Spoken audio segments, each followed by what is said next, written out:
Karibu kwa mara nyingine tena mtazamaji wa The World News katika kipindi hiki cha ulimwengu wa siasa. Jina langu ni Adam Hussein.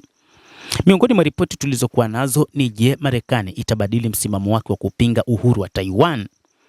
Rais wa Marekani Donald Trump na mwenzake wa China Xi Jinping walikutana tena baada ya mwaka mmoja.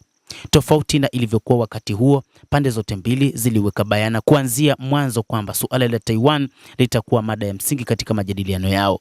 Wakati Marekani na China zikiwa makini kulinda maslahi yao, wasiwasi mkubwa wa Taiwan ni kuwekwa kwenye menyu ya mikataba mikubwa ya mataifa hayo mawili makubwa. Lakini je, Marekani itabadilisha msimamo wake? Wakati wa mazungumzo ya simu kati ya Marekani na China mwishoni mwa mwezi Aprili, waziri wa mambo ya kigeni wa China Wang Yi alisema kuwa Taiwan ni miongoni mwa maslahi ya China na uhusiano kati ya Marekani na Taiwan ni hatari. Dunia imekuwa ikifuatilia kwa makini jinsi matamshi ya Trump kuhusu suala la Taiwan yanavyoweza kuathiri usalama na uthabiti wa eneo hilo. Patricia Mkim, mmoja kati ya wachambuzi wa mambo katika taasisi ya Brookings, aliandika kwamba mabadiliko katika maeneo ya Marekani ya kutaka suluhu ya kumaliza tofauti iliyopo na kutunga mkono Taiwan bado ni jambo kubwa. Katika mahojiano ya hivi punde na gazeti la Nickel, Zack Cooper, mfanyakazi mwandamizi katika taasisi ya biashara ya Marekani, alitabiri kwamba Trump ataweza kurekebisha maneno yake kuhusu suala la Taiwan na kuyabadilisha kutoka Marekani haiungi mkono uhuru wa Taiwan hadi inapinga uhuru huo wa Taiwan. Aliongeza kuwa mabadiliko haya ya maneno yanaonekana kama Marekani inajaribu kujitenga na Taiwan. Rais wa zamani wa Marekani Bill Clinton alisema mjini Shanghai mwaka 1998 kwamba haunge mkono uhuru wa Taiwan, huku Rais George W. Bush akisema mwaka 2003 kwamba anapinga mabadiliko yoyote ya upande mmoja ya hali ilivyo kwa China au Taiwan. Hadi kufikia sasa hakuna rais wa Marekani ambaye ametamka hadharani kwamba anapinga uhuru wa Taiwan.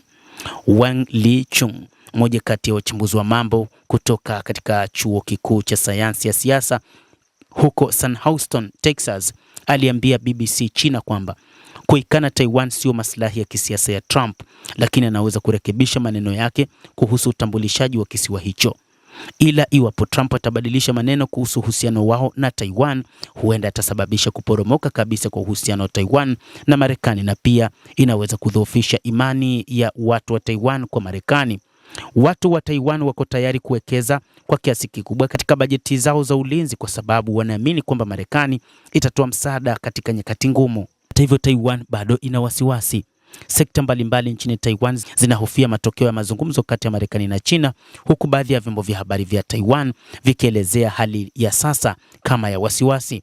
Katika mahojiano na shirika la habari la Bloomberg mnamo Aprili 24, naibu waziri wa mambo ya kigeni wa Taiwan Wu Ching-chung alikiri kwamba alikuwa na wasiwasi Taiwan itawekwa kwenye meza ya mazungumzo wakati wa mkutano wa Trump na Xi Jinping, na kwamba Marekani inaweza kufanya makubaliano juu ya suala la Taiwan na kusisitiza kuwa Taiwan inajitahidi kuepusha hali hii.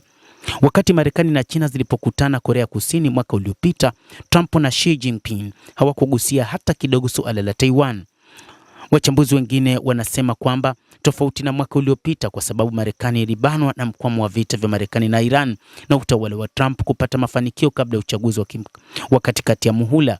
Katika mkutano huo, Marekani imeweza kutumia mpango wa 3Bs kama chombo cha mazungumzo katika mkutano huu, ikijumuisha ununuzi wa ndege za Boeing, nyama ya ng'ombe pamoja na soya. Beijing imekuwa ikishinikiza Marekani kutoa tamko la 4 ambalo litajumuisha Taiwan kama sehemu ya China. Marekani na China zimetia saini matamko matatu. Tamko la kwanza la Shanghai, taarifa ya pamoja kuanzisha mahusiano ya kidiplomasia, na tamko la Agosti 17. Hizi zinazingatiwa kuwa mfumo wa uhusiano wa Marekani na China. Marekani inatambua msimamo wa China kwamba Taiwan ni sehemu ya China, lakini haijakiri waziwazi na kupitisha sera utata wa kimkakati ili kudumisha uhusiano mkubwa na Taiwan. Bajeti ya ulinzi imepitishwa usiku wa kuamkia mkutano wa Trump na Xi. Wiki moja tu kabla ya mkutano wa Trump na Xi, wabunge wa Taiwan walipitisha bajeti ya kijeshi ya takribani dola bilioni 25 za Kimarekani kununua makombora na silaha zingine kutoka Marekani. Mwishoni mwa mwaka uliopita, utawala wa Lai Ching-te ulipendekeza bajeti maalum ya ulinzi ya jumla ya dola bilioni 40 kwa ununuzi wa silaha kutoka Marekani na kuendeleza sekta yake ya ulinzi.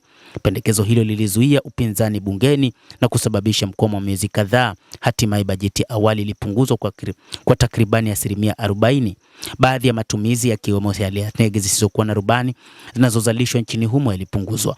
Bajeti ya ulinzi wa mamilioni ya fedha ilisimamishwa na bunge la Taiwan. Inajumuisha silaha za Marekani zilizoidhinishwa na Washington mwishoni mwa mwaka uliopita, lakini ununuzi wa silaha zilizopendekezwa bado unasubiri idhini kutoka kwa utawala wa Trump.